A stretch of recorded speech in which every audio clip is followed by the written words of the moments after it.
Palavra de Deus à noite, no culto da noite, capítulo 3, João.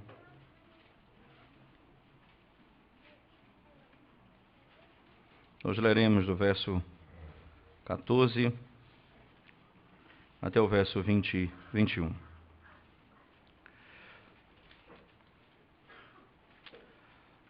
Nós vamos lidar com 14, mas domingo passado, último domingo que nós expomos João, nós já tratamos um pouco sobre esses versos, mas eles são importantes para o contexto que se segue. João 3, 14 a 21. E do modo por que Moisés levantou a serpente no deserto, assim importa que o Filho do Homem seja levantado, para que todo o que nele crê tenha a vida eterna. Porque Deus amou ao mundo de tal maneira que deu seu Filho unigênito para todo o que nele crê não pereça, mas tenha a vida eterna. Porquanto Deus enviou o seu Filho ao mundo, não para que julgasse o mundo, mas para que o mundo fosse salvo por ele. Quem nele crê não é julgado, o que não crê já está julgado, porquanto não crê no nome do unigênito Filho de Deus. O julgamento é este, que a luz veio ao mundo, e os homens amaram mais as trevas do que a luz, porque as suas obras eram más. Pois todo aquele que pratica o mal aborrece a luz, e não se chega para a luz, a fim de não serem arguidas as suas obras. Quem pratica a verdade aproxima-se da luz, a fim de que as suas obras sejam manifestas, porque feitas em Deus. Vamos orar mais uma vez.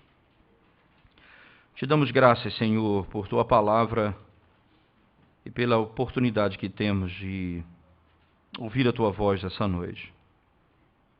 Um texto tão rico e tão conhecido.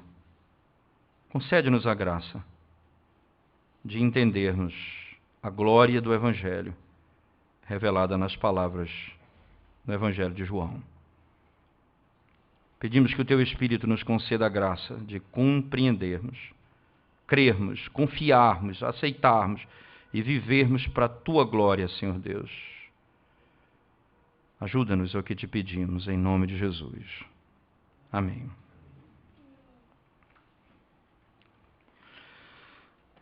Seria quase que inadmissível alguém pensar, imaginar, que depois de você ter a convicção e a certeza que você adquiriu uma enfermidade grave,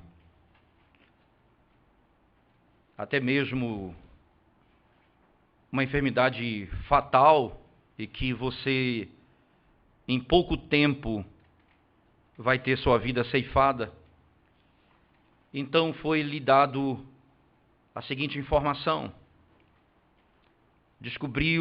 foi descoberto a cura dessa enfermidade, e você precisa ir a tal cidade, adquirir tal medicamento, e você precisa tomar da seguinte forma: você vai tomá-lo 3 vezes ao dia por uma semana, e você vai ficar curado. Você imagina que alguém poderia, no seu estado normal, poderia dizer assim: eu vou preferir morrer. Eu quero morrer, eu vou ficar aqui, eu não quero saber desse remédio. É quase que inadmissível você pensar isso. Ora, você olha para os homens ao nosso redor, para a vida, e você vai ver que a cidade, ela se transforma numa tentativa de que as pessoas tenham saúde, muita saúde, porque elas querem viver muito tempo, e elas querem passar muito tempo aqui. Então a vida é vivida e voltada para você poder ter saúde durante o tempo que você passar nessa terra.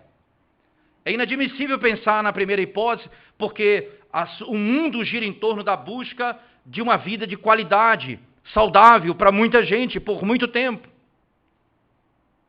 As pessoas buscam nas vitaminas tomam vitaminas e descobrem que a vitamina E tem determinado efeito, que se tomar cal, se tomar aquilo, e as pessoas vão comprando aqueles potes de vitamina na tentativa de poder ter uma vida por muito tempo. Certamente as pessoas iriam correr atrás desse medicamento para ter cura. Mas a gente fica pensando, imaginando, todos nós estamos mortos nos nossos delitos e pecados. Fomos picados e vamos morrer certamente. E o texto diz: aquele que olhar para Cristo será curado, será salvo. E os homens insistentemente dizem: não, não queremos a cura para nossa alma. É interessante notar isso porque a vida que o Senhor nos promete é eterna e a morte como condenação é também eterna. Então, os homens, eles não entendem esse caráter eterno, então eles lutam pela vida eterna durante o tempo que eles passarem aqui.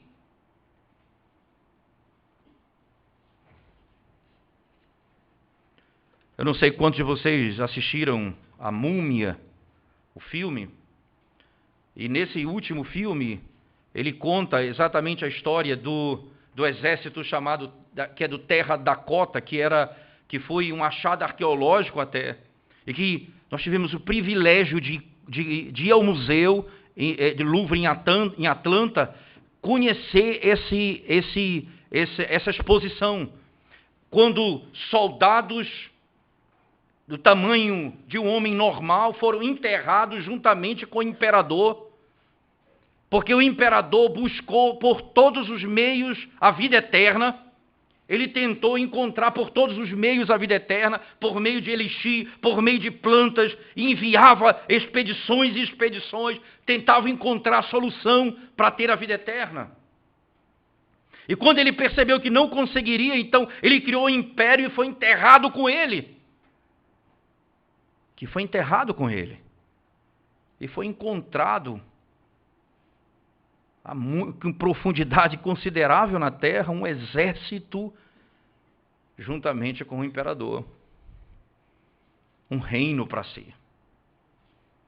Ora, é impressionante você perceber que é assim que os homens vivem. Mas o problema é que o diagnóstico deles não é correto.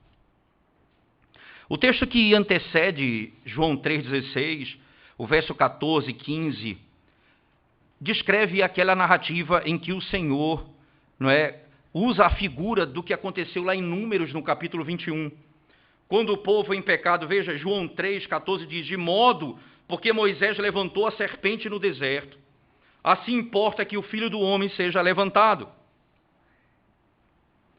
E qual a intenção? Para que todo o que nele crê tenha a vida eterna. Você percebe que você vai tomar posse, ou você vai assumir essa realidade, ou isso vai ser realidade sua pela fé. Aquele que crê nele. Você percebe que não é aquele que tocar nele, não é aquele que vê, mas aquele que crê. Esse indivíduo que crê vai ter a vida eterna. Então, a solução para a vida, aquele que deseja ter a vida eterna tem que crer em Cristo. E aí a imagem é muito forte, porque a linguagem é lá de Números 21, quando Israel comete um grande pecado. E eles, depois de ter pecado, o Senhor diz que não vai andar mais com eles. E eles então saem para a batalha e perdem a batalha. Mas o que acontece imediatamente é o Senhor, depois que que eles cometem o pecado, o Senhor envia serpentes. Serpentes abrasadoras, diz o texto, que saem das rochas do deserto. E elas picam todos eles. E eles vão morrendo. E aí o texto diz, no capítulo 21, eles se arrependeram dos seus pecados e clamaram por socorro. A base, então, é o arrependimento. Eles têm que se arrepender dos seus pecados. Perceba, a solução para a morte que os alcançou não é um elixir da vida. Será dada por Deus. Veja, eles pecaram contra Deus. Deus os pune com a morte. E quem dá a solução para a morte é o Deus vivo. E o Senhor, então, tipificando a obra de Cristo, ordena a Moisés que levante uma serpente de bronze no meio do deserto. E todo aquele que olhar para essa serpente será salvo. Interessante a imagem, porque fica implícito no texto que talvez alguns não olharam, porque não entenderam que era essa a solução dos seus problemas. Mas todos aqueles que olharam foram curados, foram sarados. Então o problema, irmãos, o problema não está no desejo de ter a vida eterna, está no diagnóstico da nossa própria enfermidade. O nosso problema não é com o tempo que viveremos nessa terra, o nosso problema é a nossa morte espiritual em que nós nos encontramos, nós os que estamos sem Cristo Jesus. Estamos mortos nos nossos delitos e pecados. E o Senhor já disse isso aqui no capítulo 3, voltando um pouco antes, né, quando ele faz o diálogo com Nicodemos, no verso 5 ele diz: em verdade eu te digo, quem não nascer da água e do Espírito não pode entrar no reino de Deus. Você precisa nascer de novo. Verso 3 do mesmo capítulo 3 de João, ele diz: em verdade te digo, que se alguém não nascer de novo, não pode ver o reino de Deus. Ora, aquele homem chega à noite para falar com Cristo, e ele chega querendo entender, reconhecendo que ele é mestre, e que Deus atuava por meio dele, mas ele ainda não tinha crido no Senhor como ordenado. E o Senhor diz assim: se você não nascer de novo, veja, você está morto. Mas você fala, você anda, e você até tem algum entendimento da verdade. Você chegou até a conclusão de que ninguém fala essas coisas se não for por Deus. Logo, você é da parte de Deus, disse Nicodemos. E Jesus olha para ele e diz: você precisa nascer de novo. Você está morto nos seus delitos e pecados. Se você não nascer de novo, não há esperança para você. Agora, o olhar para ele é a solução. E aqui o Senhor, então, estabelece um padrão que nós precisamos laborar em cima dele. Veja, irmãos, o que o Senhor nos ensina aqui é especificamente aquilo que vai ser fundamental para todo o livro de João, na sua totalidade. No capítulo 3, né, no versículo 13, ele diz, né, ele usa essa expressão: ele veio do céu. João, capítulo 3, verso 13. Acompanhe comigo, por favor. Veja a linguagem que o Senhor utiliza. João 3, verso 13, ele diz: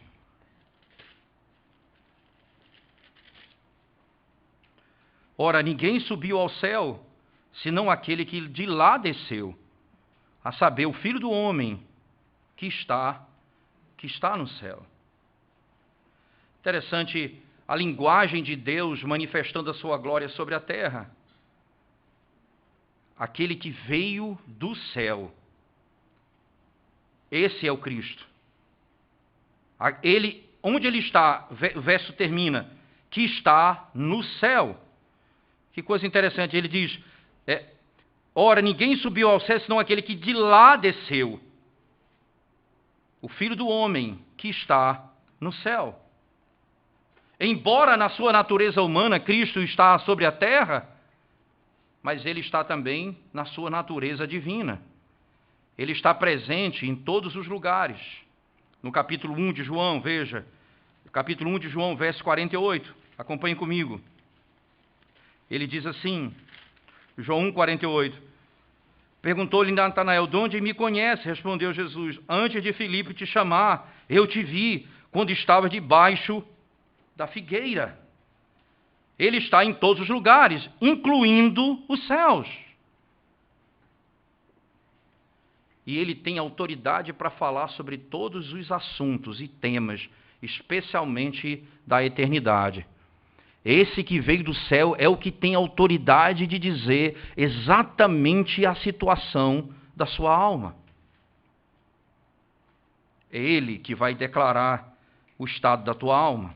Agora, no verso 16, voltando para o nosso texto, ele vai explicar que a salvação para qualquer indivíduo, ou a salvação do homem, ela tem que partir da vontade de Deus. Só da vontade de Deus. O verso 16 diz assim, ora, porque Deus amou o mundo de tal maneira que deu seu Filho unigênito. Perceba, Deus amou o mundo. Nós falamos do amor dele, mas antecedendo você tem a vontade dele de salvar. Porque antes, João vai dizer, é importante fazermos essa ponte, porque João, ele está discorrendo um tema que vai sendo desenvolvido em todo o livro. Então, por exemplo, no capítulo 1, não é? Ele diz assim, volte comigo para o capítulo 1 de João. Versículo 11 em diante, veio para o que era seu e os seus não o receberam. Mas a todos quantos o receberam, deu-lhes o poder de serem feitos filhos de Deus, a saber, aos que creem no seu nome. Aí ele diz, os quais não nasceram do sangue, nem da vontade da carne, nem da vontade do homem, mas de Deus.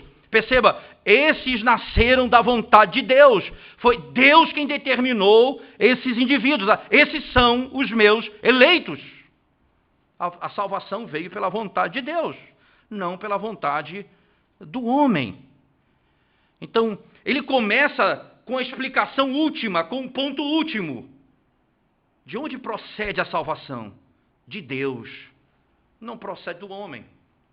O homem, toda vez que ele propõe a sua salvação, ele faz o máximo como aquele indivíduo do Império, Terra Dakota, não é? Ou você vai ter alguém que vai propor a salvação por sua própria obra. Porque o homem busca a salvação de acordo com o seu entendimento de morte e de eternidade. É Deus quem propõe a salvação. Ele é o Criador. E ele, em última instância, é aquele que salva o homem. Ele salva de acordo com a sua própria vontade. No mesmo livro de João, por favor, capítulo 6, verso 38 a 40. Veja o que diz João. 38 a 40. Porque eu desci do céu, não para fazer a minha própria vontade, e sim a vontade daquele que me enviou.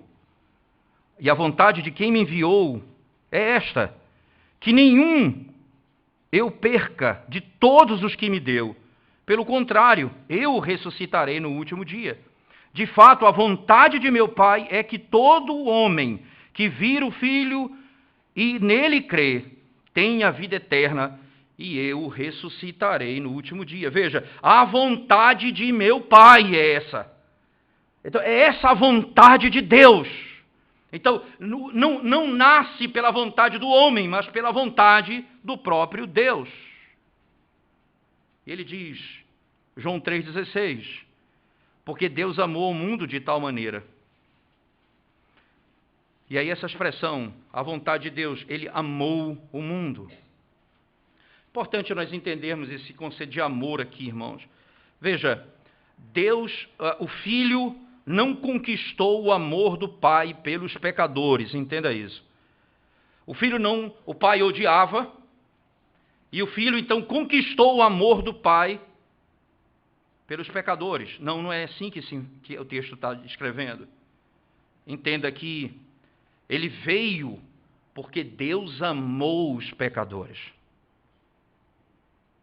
Ele veio porque Deus amou os pecadores. O amor de Cristo não conquistou o Pai, não é essa a linguagem, mas o Pai envia o Filho veio por aqueles que ele amou. Interessante que, quando nós falamos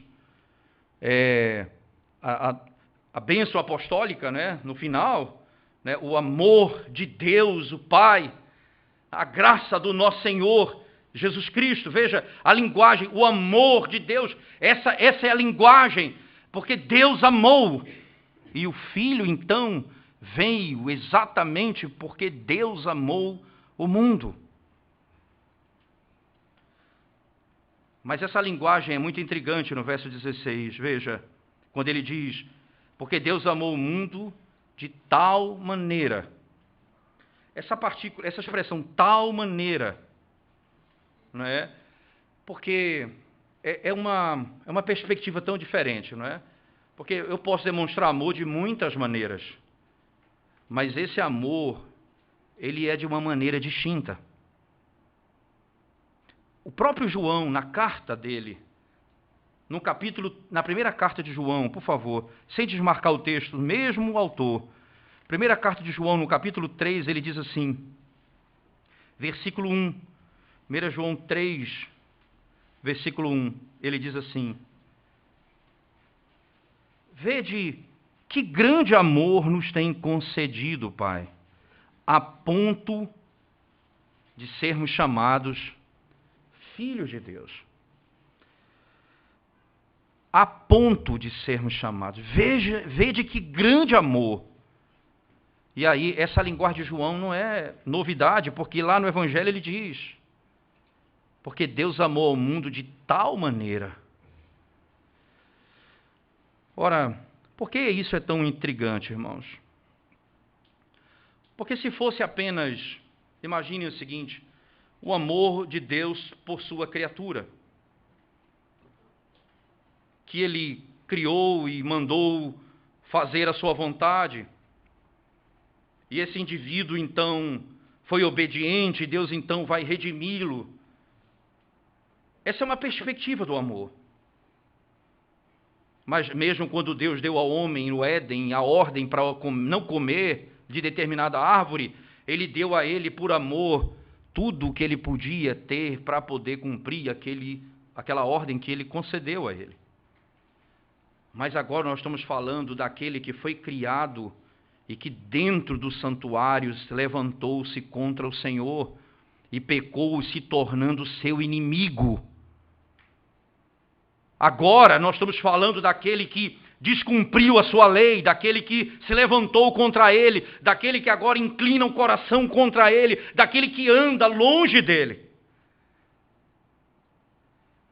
Você imagina isso representado na linguagem paulina da sua própria conversão de Paulo, quando ele indo no caminho para poder prender e botar em prisão a igreja do Senhor, ele sai com o coração disposto a destruir a igreja, e o Senhor o alcança e redime e muda a sua vida. O amor é de tal maneira, entende? A manifestação desse amor é de tal maneira, porque nós estamos falando amar o inimigo.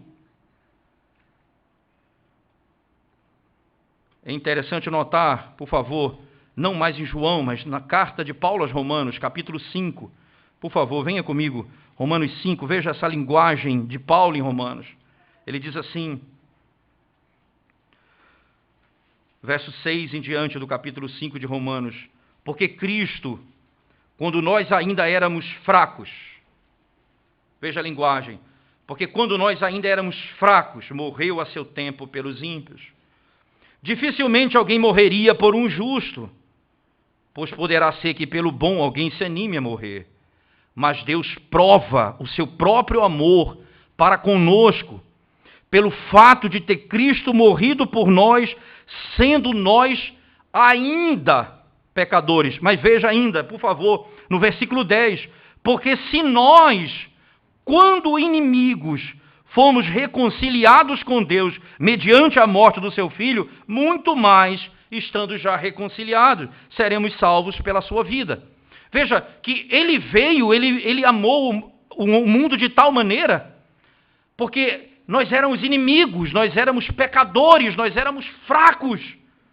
E foram exatamente esses que ele amou. Pessoas que não buscavam a ele, que não desejavam a ele e que caminhavam para distante dele.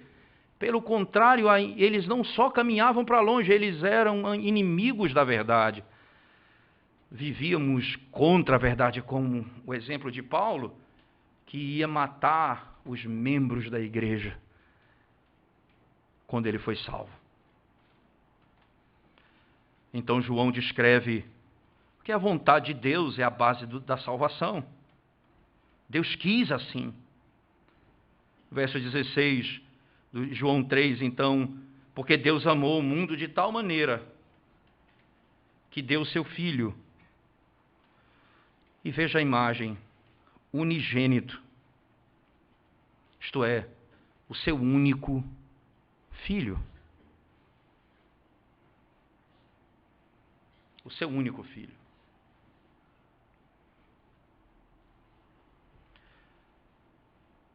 Alguém interessante aqui, num mundo como o nosso, numa sociedade como a nossa, irmãos, essa é uma verdade que não cabe, infelizmente. Porque imaginava-se numa sociedade como a nossa a seguinte verdade, ou a seguinte manifestação da verdade. Deus amou ao mundo de tal maneira que preparou um buffet. Cada um escolhe o prato que quer, cada um escolhe o Salvador que quiser, o modo que quiser, e você está salvo.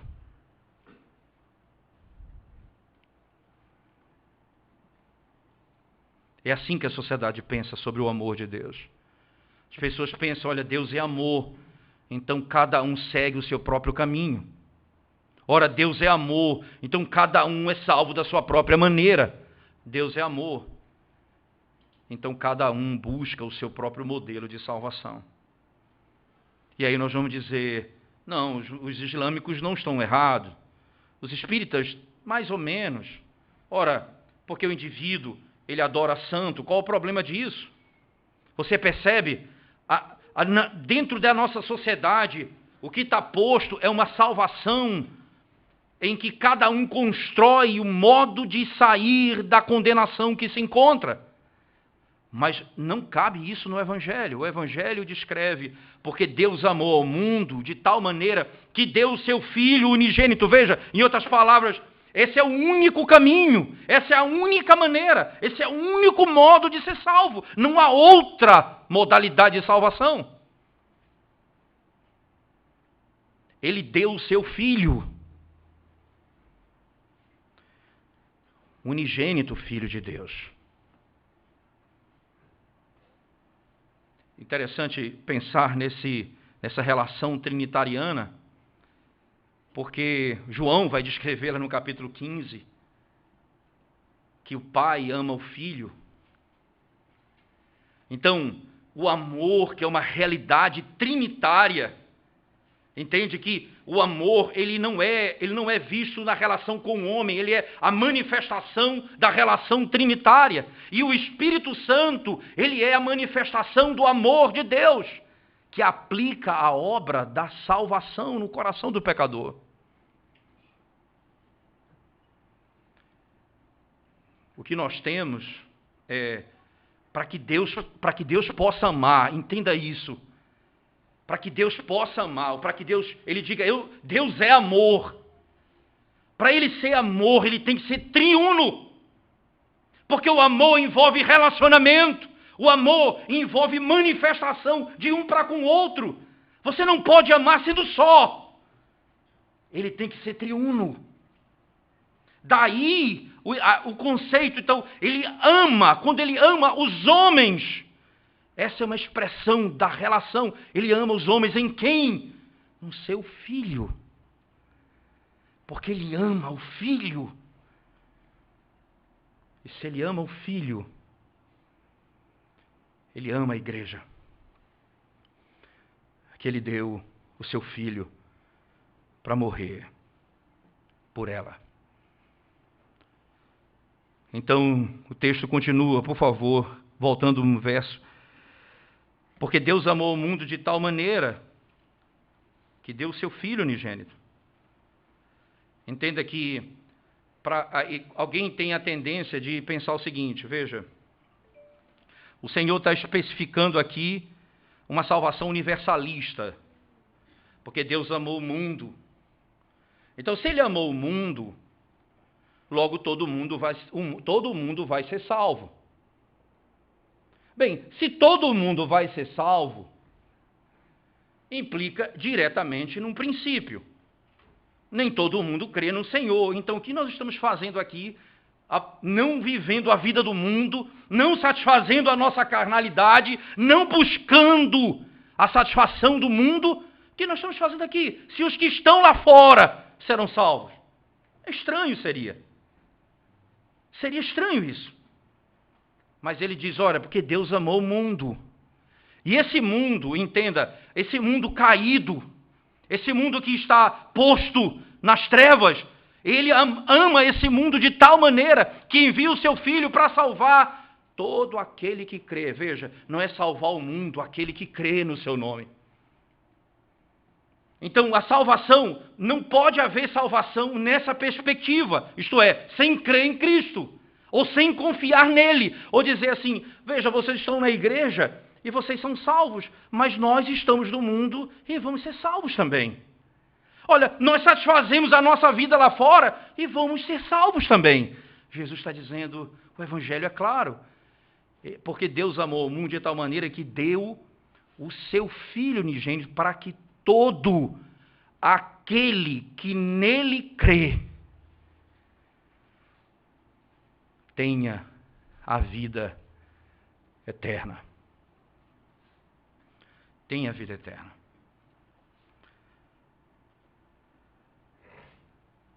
Certamente, o homem, ele vive em rebelião contra Deus. Isso é uma linguagem bíblica clara.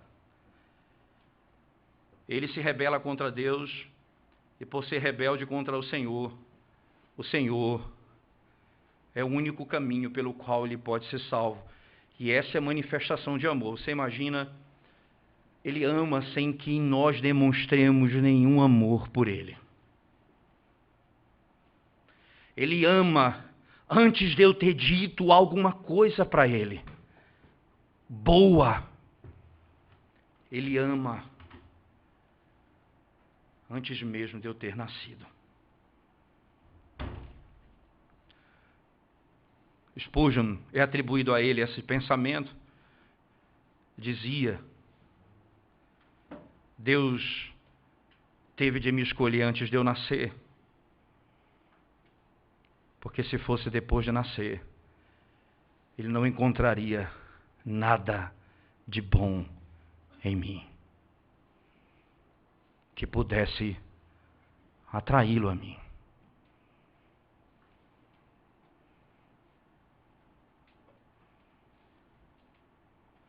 A Escritura, então, mostra essa rebelião do homem, esse grande amor de Deus. Isso torna ainda o amor dele muito mais extraordinário. Ele amou o inimigo. Ele amou o pecador. Ele amou o fraco.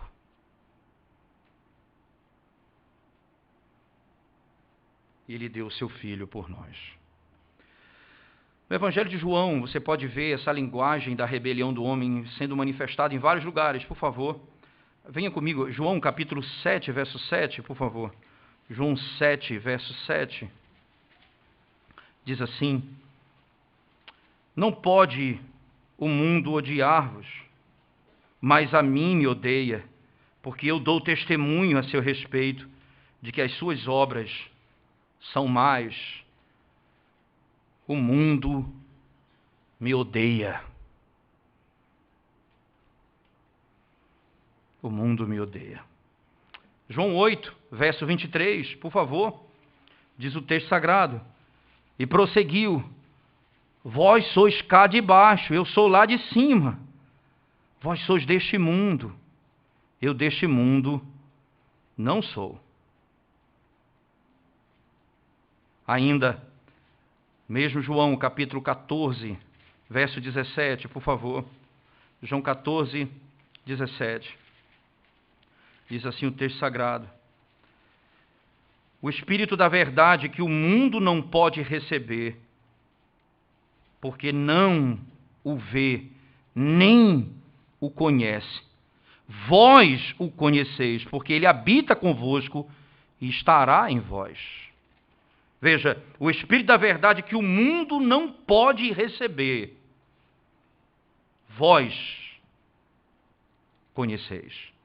Ainda, por favor, ainda no capítulo 14, verso 30 de João: já não falarei muito convosco, porque aí vem o príncipe do mundo, e ele nada tem em mim.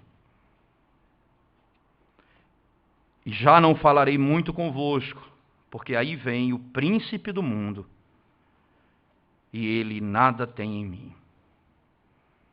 Por isso o mundo me odeia. Ainda, no mesmo capítulo 15 agora, verso 18 e 19, veja o texto: já não vos chamo servos, porque o servo não sabe o que faz o seu senhor, mas tenho-vos chamado amigos, porque tudo quanto ouvi de meu Pai vos tenho dado a conhecer. Não... 15, 18 e 19, desculpa, o 18. Se o mundo vos odeia, o 18, se o mundo vos odeia, sabei que primeiro do que a vós outros me odiou a mim. Se vós fosses do mundo, o mundo amaria o que era seu. Como todavia não sois do mundo, pelo contrário, dele vos escolhi, por isso o mundo vos odeia. Percebe que o ódio do mundo não é apenas contra Cristo, mas contra aqueles que estão em Cristo. Porque Deus amou o mundo de tal maneira. Que mundo? Esse mundo que o odeia, esse mundo que o rejeita. Ele deu a vida pelo mundo, não pelo universo de pessoas que existem. Mas esse mundo caído, os seus eleitos nesse mundo serão redimidos. E esses são aqueles que serão e receberão o amor objetivo de Deus na história da humanidade. O propósito pelo qual o Senhor envia Jesus Cristo não foi salvar todas as pessoas para que elas tenham vida eterna, mas foi para salvar todos os eleitos que o Pai lhe confiou. E como isso seria? Por meio do novo nascimento, que ele acabou de discutir no final do capítulo 3. Se você não nascer de novo, você não tem parte no meu reino. A salvação da eternidade de perdição requer uma única solução: fé em Jesus Cristo. Só tem uma solução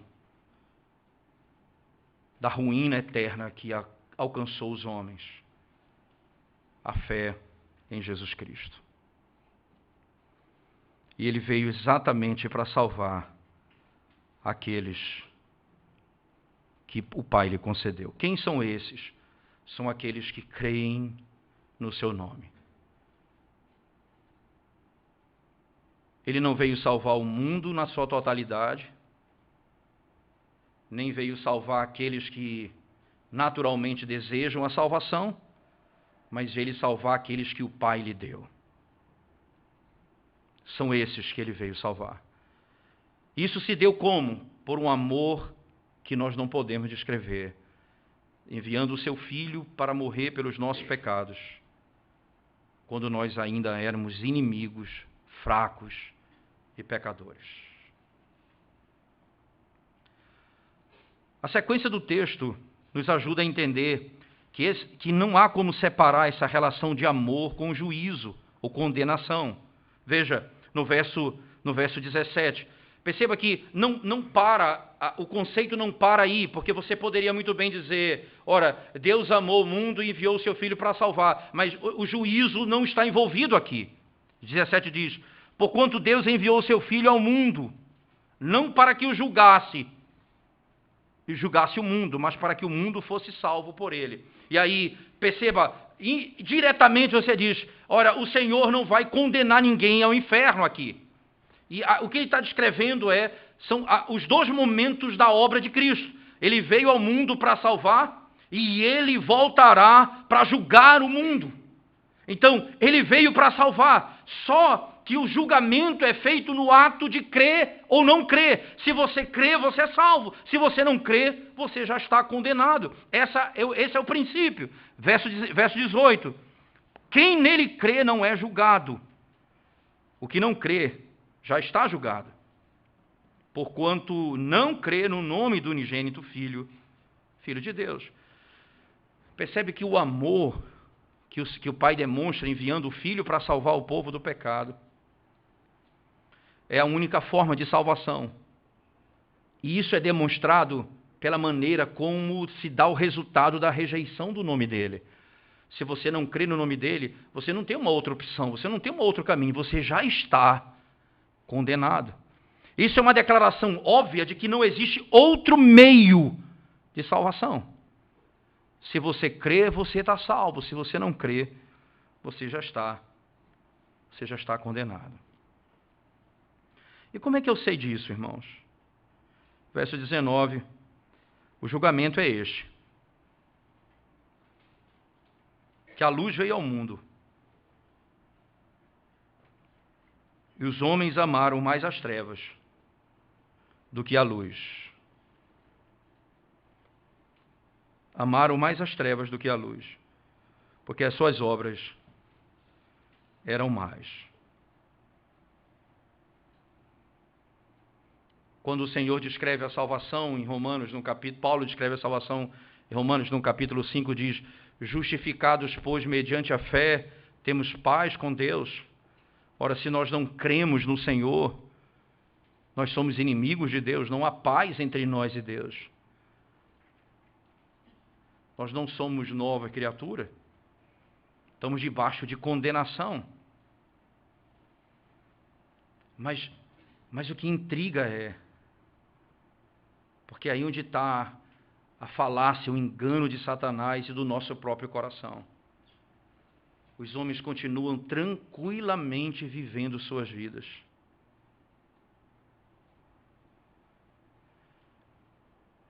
Não é como se ele descobrisse uma doença que vai matá-los e alguém lá na outra cidade descobriu a cura e eles correm para salvar a sua vida.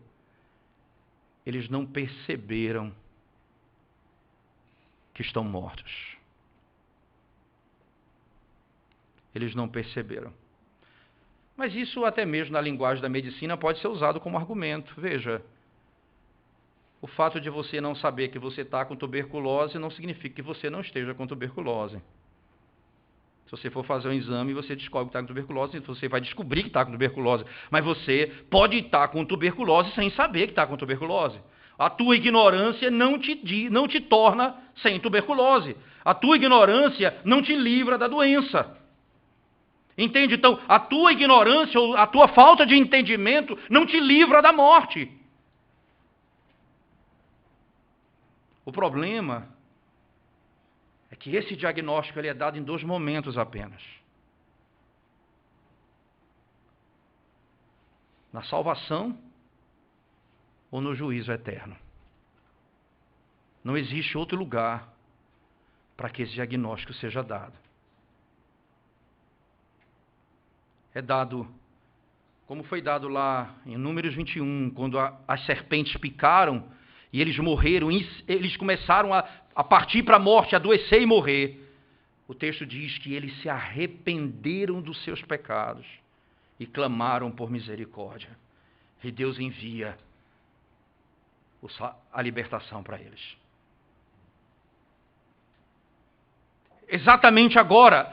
A verdade do Evangelho é para que deixe claro o estado da alma do homem. Nós não podemos nascer da nossa própria vontade, nós não podemos nascer de novo da nossa própria força, mas do alto. Mas aí você olha para a sua vida e diz: eu estou muito bem. Na realidade, eu estou vivo. Só que você está morto se você está sem Cristo. E você está tranquilo, e você está em paz, e você está bem com a sua própria alma. Só que você está perdido.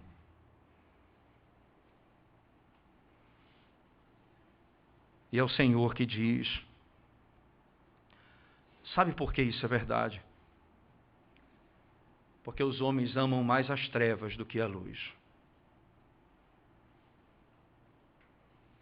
Porque a luz manifesta a malignidade das suas obras. Eles preferem as trevas.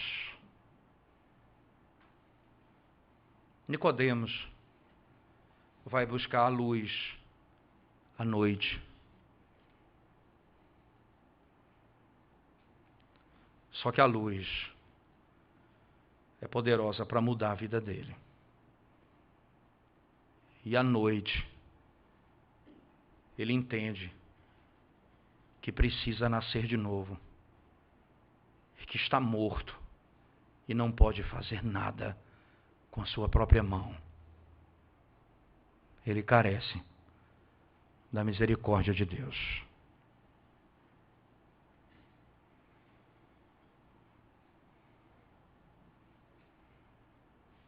Até que o diagnóstico seja dado, você não sabe exatamente que doença você tem. Mas a luz é lançada hoje. E a luz diz assim: todo aquele que não crê no unigênito Filho de Deus está morto nos seus delitos e pecados. Essa é a luz que foi lançada sobre você hoje. Arrependa-se dos seus pecados. O que isso implica para a vida da igreja, irmãos? Como esse amor é tratado na revelação bíblica? Esse amor é tratado de algumas maneiras importantíssimas na revelação bíblica. Primeiro, veja lá na primeira carta de João, venha para o mesmo autor, mas na primeira carta, no mesmo capítulo 3, por favor. Isso fala que agora nós somos filhos de Deus, e isso tem implicações fundamentais para a nossa vida hoje. Por favor, no capítulo 3, verso 1 em diante, diz: ora, vede que grande amor nos tem concedido o Pai, a ponto de sermos chamados filhos de Deus. E de fato somos filhos de Deus. Por essa razão o mundo não nos conhece. Veja, o mundo não conhece a Deus em Cristo, e o mundo também não nos conhece, porquanto não o conheceu a Ele mesmo. Por isso nós não somos desse mundo. Sequência. Amados, agora somos filhos de Deus, e ainda não se manifestou o que haveremos de ser. Sabemos que quando Ele se manifestar, seremos semelhantes a Ele, porque haveremos de vê-lo como Ele é. Nós somos filhos de Deus, mas ainda não se manifestou o que haveremos de ser. Perceba que o ser filho de Deus aponta para uma expectativa escatológica. O ser filho de Deus é uma mudança de status. O ser filho de Deus, a adoção, é uma mudança de nome. A natureza é a regeneração.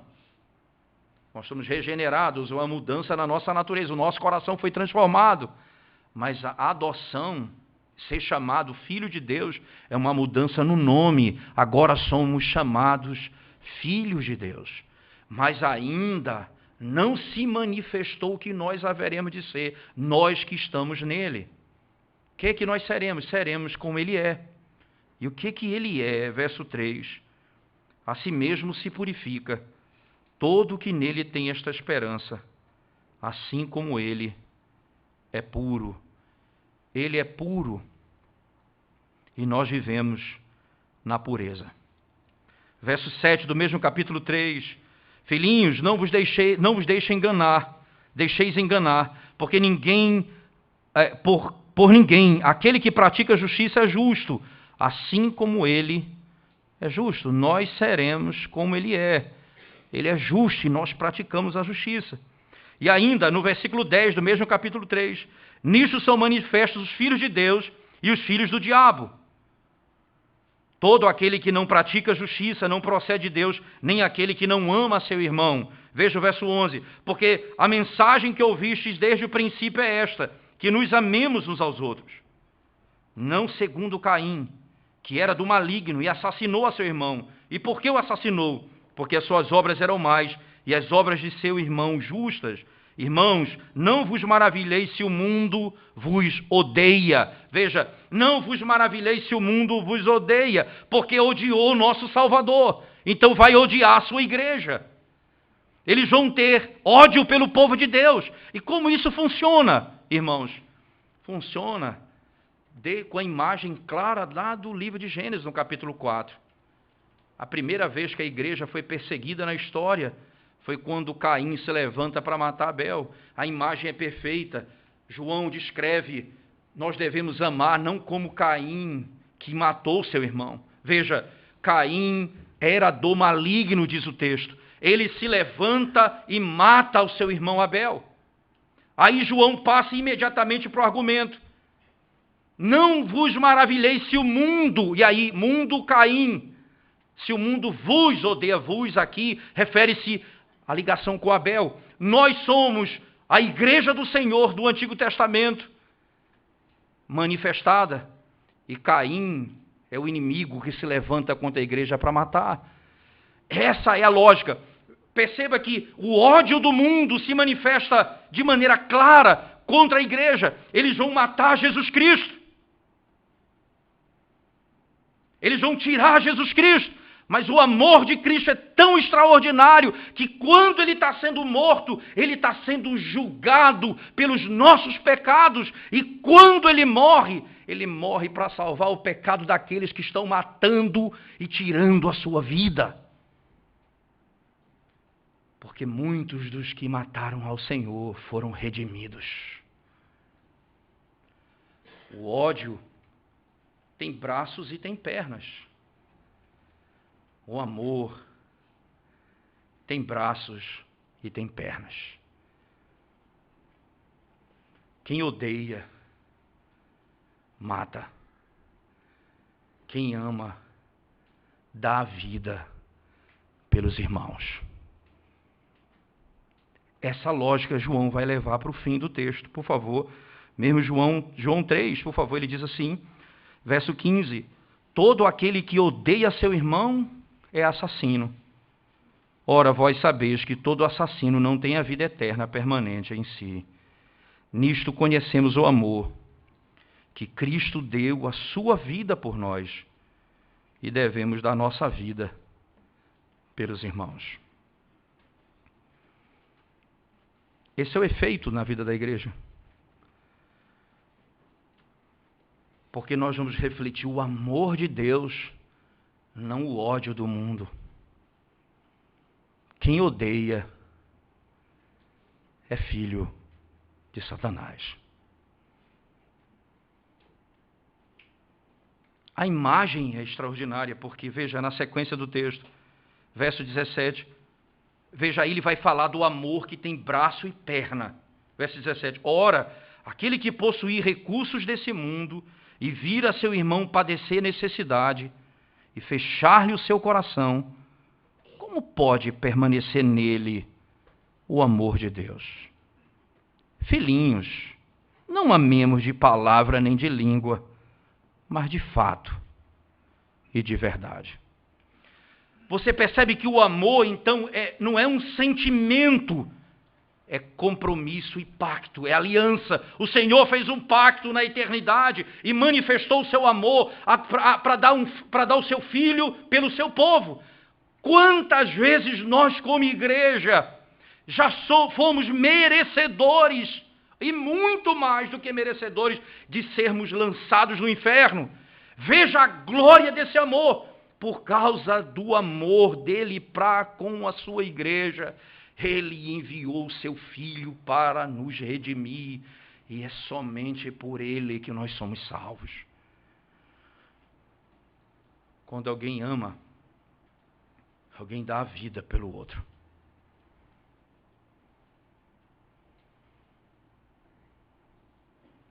Quando alguém odeia, alguém tira a vida do outro.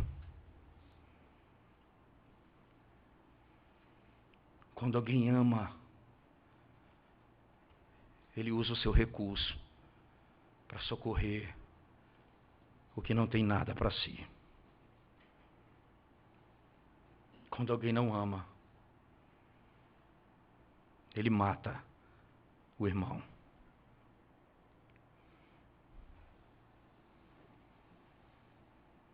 O efeito na vida da igreja, essa graça redentora, invade a igreja e produz uma conduta que reflete o amor de Deus em Jesus Cristo nos nossos relacionamentos.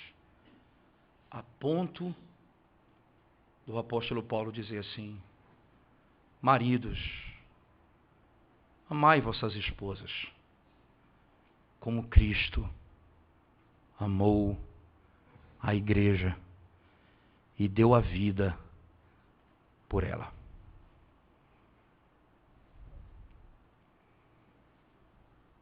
Nós demonstramos esse amor na maneira como nós tratamos uns aos outros.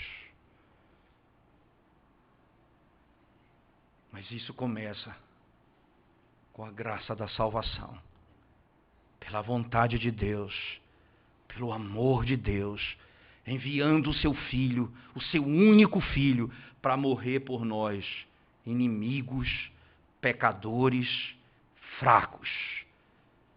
E ele nos deu o dom da fé. Crendo nele, nós temos a vida eterna. 2 princípios básicos para você que está sem Cristo e que não conhece o Salvador nessa noite. Preste bem atenção nessas palavras.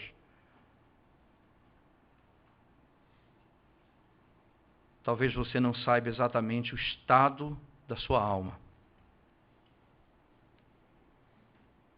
Mas você que está sem Cristo, você está morto nos seus delitos e pecados. Clame a misericórdia de Deus essa noite. Talvez haja esperança para você. Quanto a nós que fomos salvos pelo Evangelho e pela graça, como isso se revela na nossa vida, irmãos? Como isso se manifesta na nossa vida? Como temos tratado uns aos outros?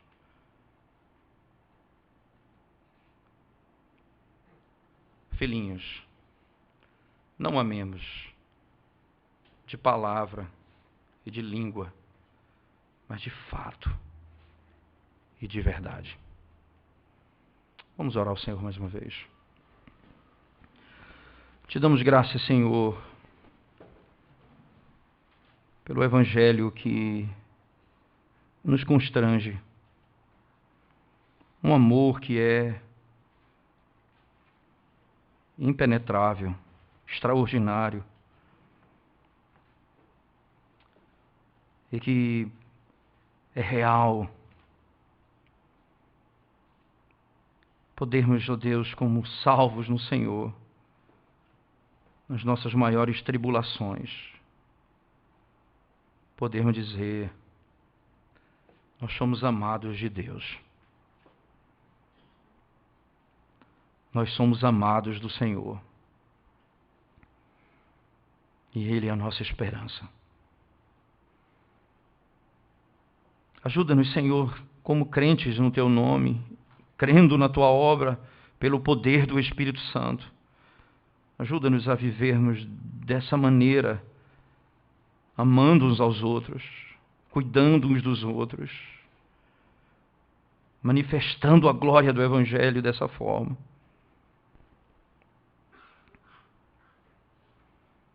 Sem egoísmo, vaidade pessoal, humilhando-nos uns aos outros. Abençoa a tua igreja. Salva os que estão sem Cristo nessa noite. Em teu nome nós oramos. Amém, Senhor. Amém.